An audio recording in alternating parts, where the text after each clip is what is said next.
It's almost like the press gets nervous at the first sign of plain old common sense. And Karoline Leavitt is giving them a serious wake-up call. She's not just taking questions as Trump's press secretary. She's flipping the script and challenging long-standing media narratives. From day one, she's shown she's not here for spin. When reporters bring recycled talking points, she pushes back with clarity that leaves the room stunned.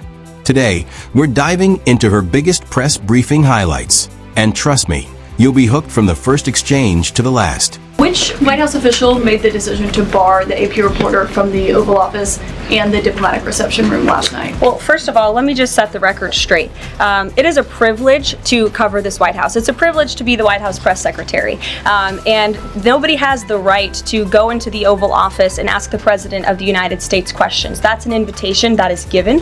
And there are hundreds of outlets on this campus, many of you in this room who don't have the privilege of being part of that pool every single day and getting to ask the President questions. We reserve the right to decide who gets to go into the Oval Office, and you all have credentials to be here, including the Associated Press, who is in this briefing room. Things really took off when the Associated Press wouldn't acknowledge the new term Gulf of America, insisting on sticking with Gulf of Mexico.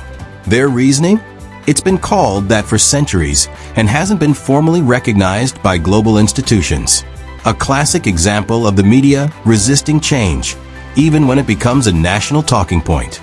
But that wasn't even the headline moment, because what came next at the briefing turned the room upside down. Very upfront in my briefing on day one that if we feel that there are lies being pushed by outlets in this room, we are going to hold those lies accountable. And it is a fact that the body of water off the coast of Louisiana is called the Gulf of America. And I'm not sure why news outlets don't want to call it that, but that is what it is. The Secretary of Interior has made that the official designation in the geographical identification name server, and Apple has recognized that, Google has recognized that. Pretty much every other outlet in this room has recognized that body of water as the Gulf of America, and it's very important to this administration that we get that right, not just for people here at home, but also for the rest of the world. After the White House suspended AP's access, their executive editor sent a sharp letter to the chief of staff, claiming this was retaliation against free speech and press freedoms.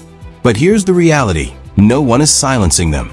Their coverage is still out there. The real issue is credibility. People have noticed the slant, and audiences have been turning elsewhere for balanced reporting. That's not punishment. It's the natural consequence of trust breaking down.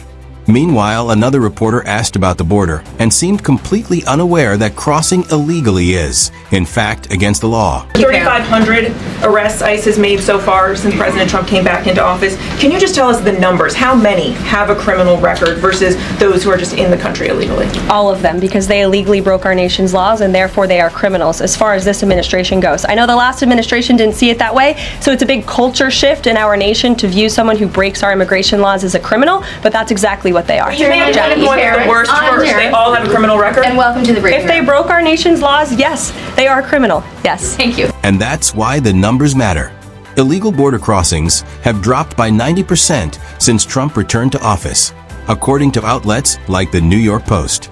But don't expect the big networks to give him credit. The shift happened because enforcement became clear and consistent. The message was simple: the law would be applied. That's when a flood turns into a trickle. And Karoline wasn't only addressing border questions.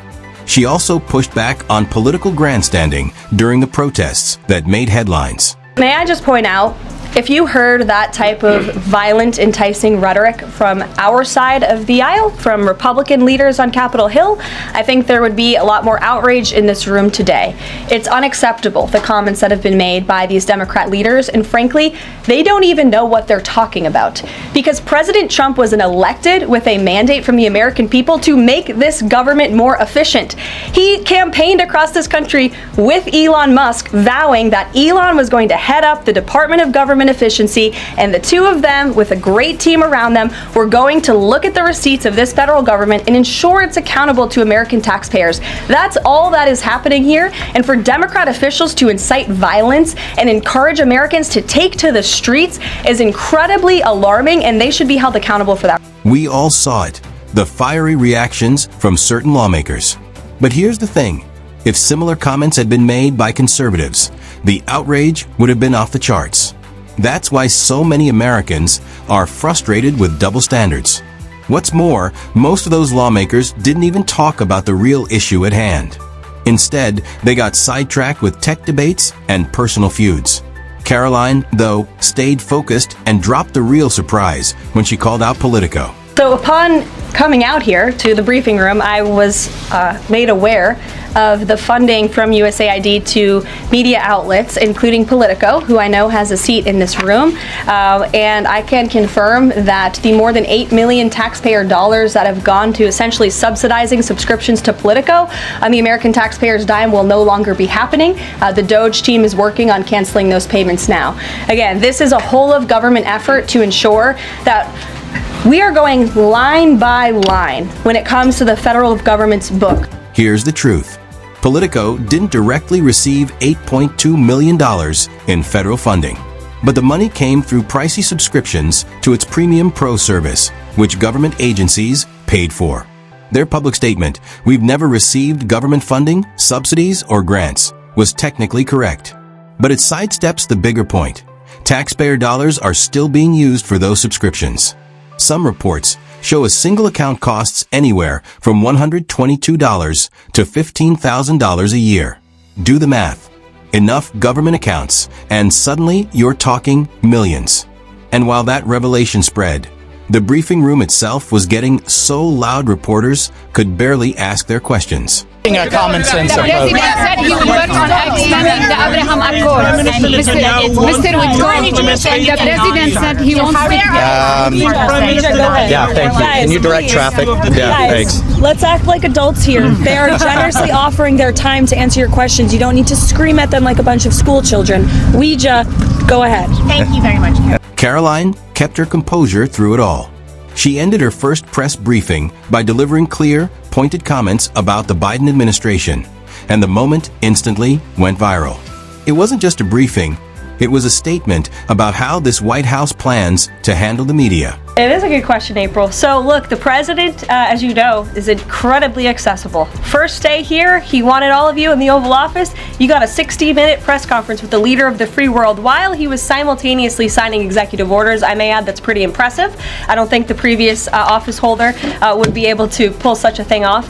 So look, the president is the best spokesperson that this White House has, and I can assure you that you will be hearing from both him and me as much as possible. And that's how it's done. Karoline Leavitt showed how to hold your ground with facts, composure, and confidence. But now it's your turn. What was your favorite moment from the briefing? Drop it in the comments below. And if you think your friends need to see this masterclass in action, hit share and spread the word.